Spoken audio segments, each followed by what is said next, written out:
अस्सलामुअलैकुम viewers, welcome back to my YouTube channel RJ vlogs.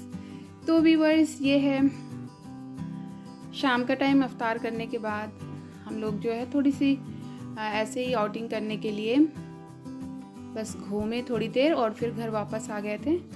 तो शाम के टाइम ना हमारे शहर का जो नज़ारा था वो काफ़ी खूबसूरत लग रहा था। तो हम लोगों ने कहा कि चलें बस एक राउंड इधर से लगाते हैं और दूसरी तरफ से चले आते हैं। तो इसी बहाने अपनी व्यूवर्स को अपने शहर का भी कुछ व्यू दिखाते हैं रमज़ान का। तो इधर से फिर हम लोग अपने चौक मार्केट की तरफ गए। तो व्यूवर्स, आप लोग बताएं कि आप लोगों का रमज़ान कैसा चल रहा है और आप लोगों के रोज़े कैसे चल रहे हैं। उम्मीद करते हैं कि सभी के रोज़े अच्छे चल रहे होंगे, सभी अपने अपने घरों में इबादत कर रहे होंगे और अच्छे से अफ्तार बना रहे होंगे और सबको खिला रहे होंगे। तो यहाँ पर देखिए दुकानें काफ़ी सजी हुई हैं, पूरा बाज़ार ही काफ़ी सजा हुआ है, क्योंकि आज कल जो है वो दो त्योहारों का जो है मौसम है। होली भी आ रही है और रमज़ान और ईद तो है ही है। तो दोनों त्योहारों की ही रौनकें दिख रही थी बाज़ार में। और बस हम लोग यूं ही चलते रहे घूमते रहे और घूमकर, अच्छा ये जो है ना, ये हमारे यहाँ का स्टार है जहाँ से हम अक्सर बेकरी की चीज़ें लाते हैं। तो ये है स्टार, हमारे यहाँ का स्टार बेकरी। तो बस हम लोग ऐसे ही चलते रहे और काफ़ी अच्छा भी लग रहा था, क्योंकि अफ्तार करने के बाद ना एक अजीब सी सुस्ती आ जाती है और फिर या तो थोड़ी देर रेस्ट करिए तो सही हो जाता है। तो हम लोगों ने कहा चलें थोड़ा टहल कर आते हैं, देखते हैं कैसा लगता है। तो अच्छा, टहलने से ना काफ़ी फ्रेश महसूस कर रहे थे हम लोग। तो बस इस तरह से हम लोग घूमते घूमते अपने घर की तरफ चल दिए।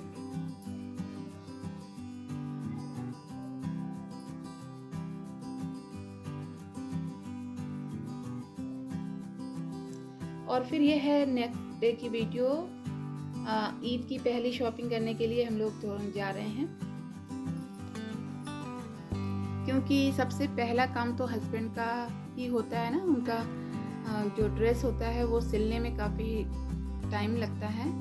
चाहे आप कुर्ता पजामा ले लो या शलवार कमीज़ ले लो, दोनों को ही सिलने के लिए अच्छा खासा टाइम चाहिए होता है। तो हम लोग जो है सबसे पहले उन्हीं का ही ड्रेस लेने आए थे यहाँ पर। तो यहाँ पर काफ़ी कपड़े हम लोगों ने निकलवाए। उसके बाद जो हम लोगों को फिर समझ आया और हम लोगों ने फिर ले लिया शलवार कमीज़ का,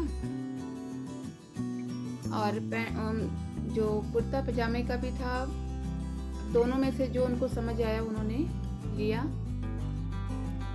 क्योंकि टेलर फिर ना 10-15 रमज़ान के बाद वो नहीं लेते हैं, कहते हैं कि नहीं, हम नहीं ले पाएंगे। और यहाँ पर देखें आंधी इतनी ज़ोर की आई कि पूरा का पूरा जो है सब कुछ हिल गया। और फिर ये शाम की वीडियो है। मैंने किचन वगैरह पूरा क्लीन कर लिया था और बर्तन वगैरह सब वॉश कर लिया था। और इधर मैंने क्या किया है ना, चना चाट बनाने के लिए चना जो है उबालने को रख दिया था। और इधर हमने फ्रूट निकाल लिए थे और फ्रूट कट कर रही थी मैं। तो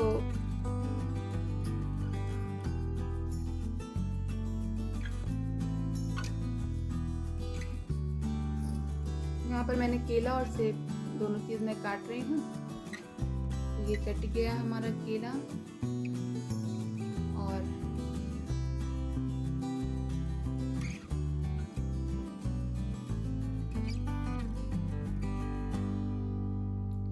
सेब को भी कट कर लिया है। तो व्यूअर्स, आप लोग बताएं कि रमज़ान में आप लोगों को कौन सा फ्रूट सबसे ज़्यादा अच्छा लगता है खाने में। अच्छा, वैसे तरबूज की बात ही अलग होती है अफ्तार में।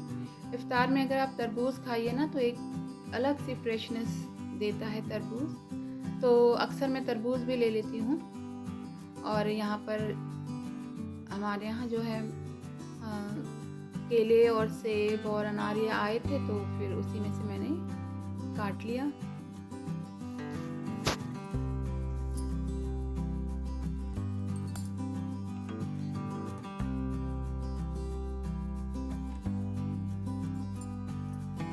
अच्छा, फलों पर ना एक अलग सा केमिकल होता है बाज़ारों में, तो बड़ी एहतियात के साथ उन फलों को पहले धोना पड़ता है, फिर अच्छे से उसको धोकर काटना पड़ता है। अगर आप जो है बिना धोए इस तरह से खा लें या जो है कट करके रख दें, तो जो उसका केमिकल है ना, फिर वो काफ़ी हार्मफुल होता है।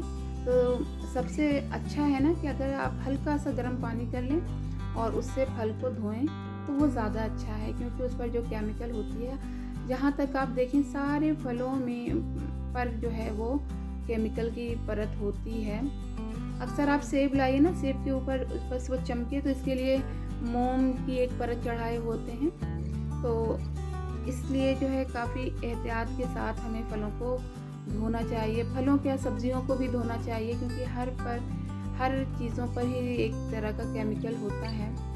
तो यहाँ पर मैंने प्याज कट कर लिया है और बेसन को अच्छे से फेंट लिया है और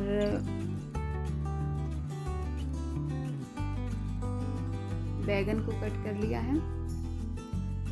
तो यहाँ पर सबसे पहले मैंने बैगन जो है वो फ्राई करके निकाल लिए थे और फिर मैंने पकौड़ी बनाई है।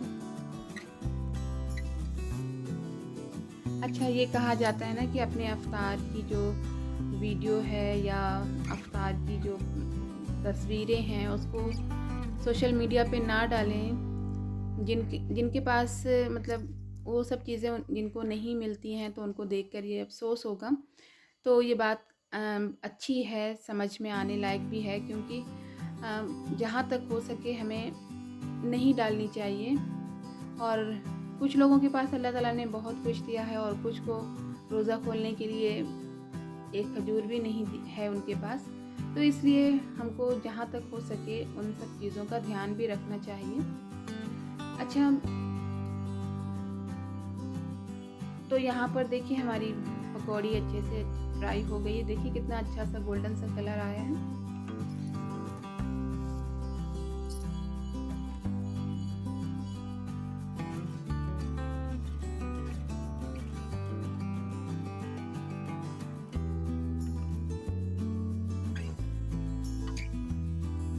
तो व्यूअर्स, आप लोग बताएं कि आप लोगों का क्या शेड्यूल है, क्या रूटीन है रमज़ान में। रमज़ान में तो अच्छा, जो घर में रहते हैं तो उनका तो रूटीन बन जाता है, और जो बाहर निकलने वाली जो ख़वातीन है ना, उनके लिए काफ़ी दिक्कत होती है, क्योंकि उनको अपना एक शेड्यूल बनाने में काफ़ी दिक्कत महसूस होती है कि वो मतलब इबादत के लिए भी टाइम निकालने में और तिलावत के लिए भी टाइम निकालने में काफ़ी मतलब दिक्कत होती है, लेकिन फिर भी किसी ना किसी तरह से मैनेज किया जाता है। और जो घर में रहने वाली ख़वातीन हैं वो अपना जो टाइम टेबल है ना, वो अच्छे से उसको फॉलो कर लेती हैं।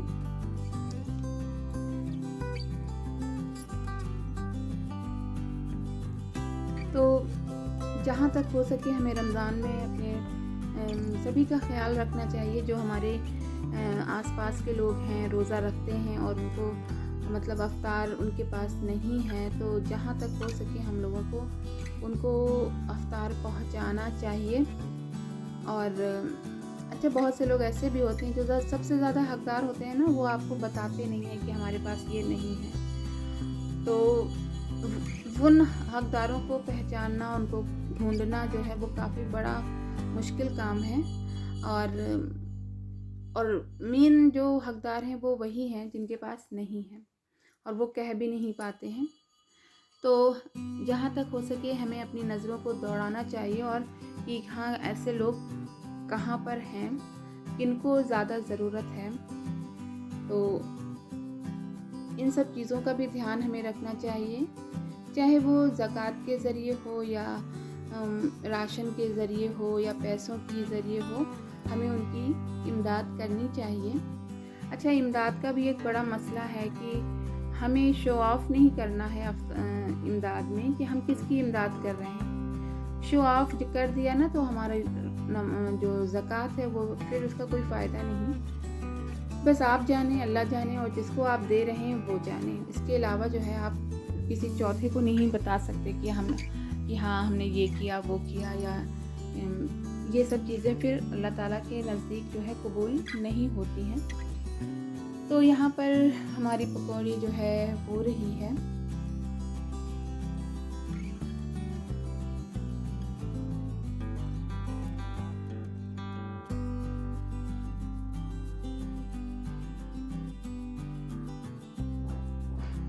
तो व्यूअर्स, हमारी वीडियो को ज़्यादा से ज़्यादा फुल वॉच करें और लाइक दें, अपनी फैमिली और फ्रेंड में शेयर करें और चैनल को सब्सक्राइब करें। तो यहाँ पर आज मैं बना रही थी ब्रेड रोल।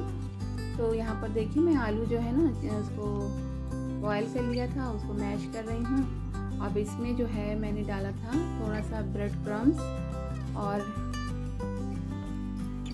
हरी धनिया, नमक, मिर्च, चाट मसाला, अमचूर पाउडर, ज़ीरा पाउडर, धनिया पाउडर, ये सब चीज़ें डालकर और फिर उसका रोल बना के, और ये ब्रेड क्रम्स है, ब्रेड क्रम्स डाल दिया है मैंने। थोड़ा सा अंदर डाला था, फिर ऊपर से कोटिंग किया था ब्रेड क्रम्स की।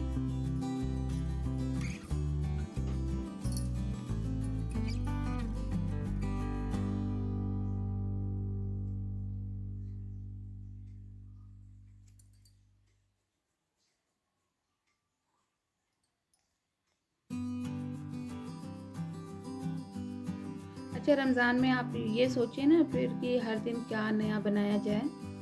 तो क्योंकि रमज़ान में कुछ नया बनाने का मन भी करता है, तो हर दिन बस यही सोच होती है कि हाँ क्या नया बने, क्या नया बने। तो उसके लिए फिर हम लोग इधर उधर सर्च भी करते हैं कि हाँ क्या बनाएं, क्या बनाएं।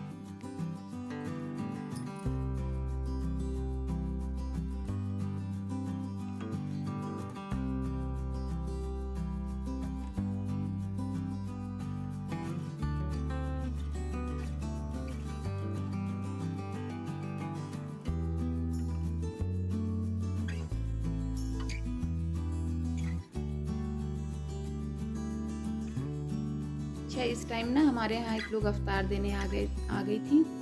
तो यहाँ पर मैं रोक कर काम जो है ना वहीं चली गई थी उनके अफ्तार लेने, और मैंने फिर अफ्तार रखा और उनको प्लेट वापस की। तो यहाँ पर जो रुका हुआ काम है वो इसी वजह से है। तो यहाँ पर देखें मैंने सारी चीज़ें मिक्स कर ली हैं और इस तरह से मिक्सचर बना लिया है आलू का। तो वीडियो कैसी लगी, अच्छी लगी हो तो लाइक करें, शेयर करें, सब्सक्राइब करें। अल्लाह हाफिज़।